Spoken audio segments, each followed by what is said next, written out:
dogmas, the Immaculate Conception,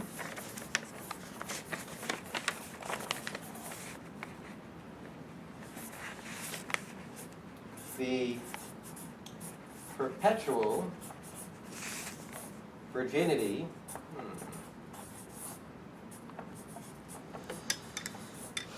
the fact that Mary is Theotokos,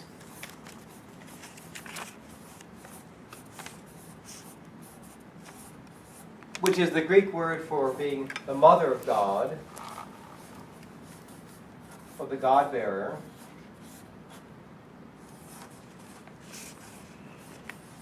and the fourth Marian dogma is the Assumption.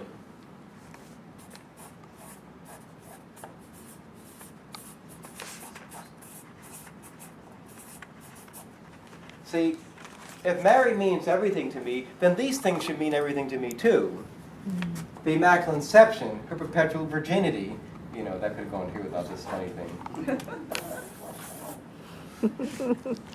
The Theotokos, the mother of God, and her Assumption. So, it's a deeper theological question. What does the Immaculate Conception have to do with you anyway? Like, how does that affect your life? Or how does the Assumption affect your life? You might say, well, I don't know. I mean, if I don't go to church, I commit a mortal sin. Maybe that's how it affects my life. I mean, other than that, nothing. Oh, nothing again. Watch out with that word. These things must be pivotal to you. Somehow it has to affect us. And it doesn't affect us till we realize how it does, which I hope I'll show you without being too complicated. The Immaculate Conception, perpetual virginity, the fact that Mary is Theotokos and the mother of God, and her Assumption. These are her four Marian dogmas, these four ways that Mary is gifted in grace beyond any other human creature. And if Mary's being here, being a part of human history, being a part of our common human nature means something, then these things must mean something to us too. And as one theologian has said, when we look up this whole essence of who Mary is and her role, we have a class or a subject called Mariology, which is the study of Mary. It's an actual theological category. Josephology is the study of St. Joseph and all of his gifts and graces that the Lord gives him. Father Donald Keefe, a well-known Mariologist, says the Marian doctrines, that's these things over here, the Marian doctrines are not only not negotiable, but they're not negotiable, they're not dispensable to the Christian faith. Their exploration is an essential task of theology. That means they're not incidental. It's an essential task of theology. It's something of the essence of theology, the importance of it. Any systematic theology which would ignore these doctrines or fail to integrate them is doomed to lapse into a kind of identity system which von Balthasar, that's Hans Urs von Balthasar, properly condemned in Barth's Dogmatics and his later in Tillich's systematic theology. These are Protestant theologians, Karl Barth and Paul Tillich. And von Balthasar is a Catholic theologian. Some people think he's the greatest Catholic theologian of the 20th century. The greatest living Catholic theologian of the 20th century is still Pope Benedict.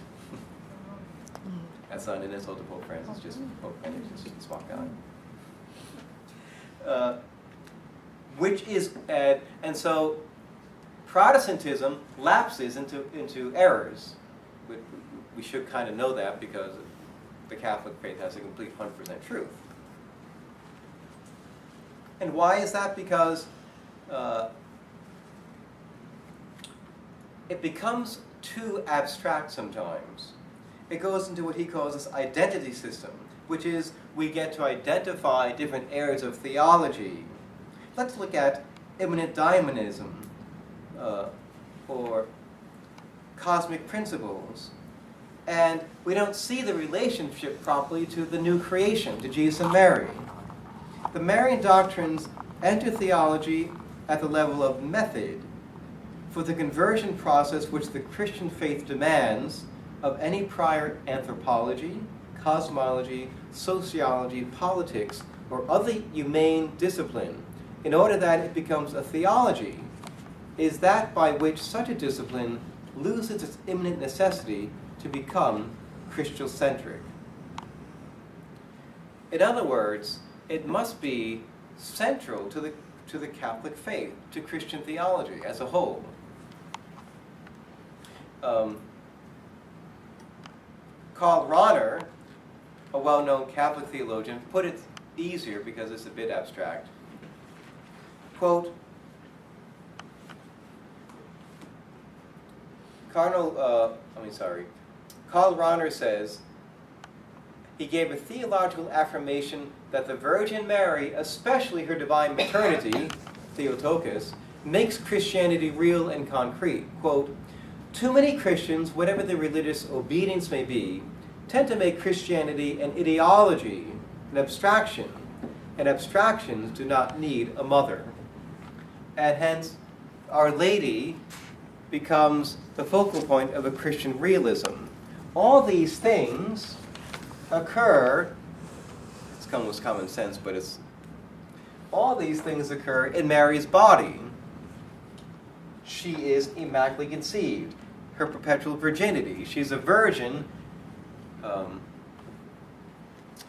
before birth, during birth, and after birth. She's the mother of God. She's a mother in her person. And her whole body is taken up in the Assumption. All these dogmas these Marian dogmas are bodily dogmas. And they make our Christian life real because we have a real body. They're not abstractions. You see, oftentimes professional theologians just go into creating new names or categories of things and dividing things up and kind of breaking things into little parts. And we do that all the time with science, and there's nothing wrong with that, but you could lose the forest for the sake of the trees, so to speak. I mean, just imagine this. Think of a grand cathedral like Chartres, if you know what Chartres looks like, or Notre Dame in Paris, or maybe the National Shrine of the Immaculate Conception in Washington, D.C. A beautiful, majestic work of art and architecture. Think of your favorite Catholic cathedral or something like that, or place of worship. Now, what's the best way to view that? Is it standing, a quarter of a mile away, looking at it, or maybe, 500 feet away? Or is the best way to look at your favorite cathedral this way? To come right up close to the stone and look at it like this. And say, And then you're going to analyze it two different ways. You're going to look at the whole thing in its whole conception and be drawn by its beauty. But by the grace, by the architecture. Like even Chartres, it has like two different spires that are different sizes. Somehow it just draws me that way. Like it's somehow imperfect, but yet it's just beauty in and of itself. Or at least these flying buttresses at Notre Dame or something like that. But if I get up close to any medieval cathedral, what am I going to look at? If I break it down too much, I'm going to go, is it something beautiful and majestic and that captures my heart and my soul? Or is it like, oh, this is hard. It's really cold. And there's moss growing on. Oh, there's a spider. Right there, a spider. That's ugly. That's kill that spider. So is it something beautiful or is it something ugly? If I break something down too much into all those little particles, I don't see what it is anymore. That's what happens to humanity. Split screen, abortion. If I was into pro-life stuff. What is this thing growing inside of a woman? Is it merely a chemical reaction, a group of cells? Well, look, the father, it's a group of cells, right? It's just a chemical reaction. There's things going back and forth over here.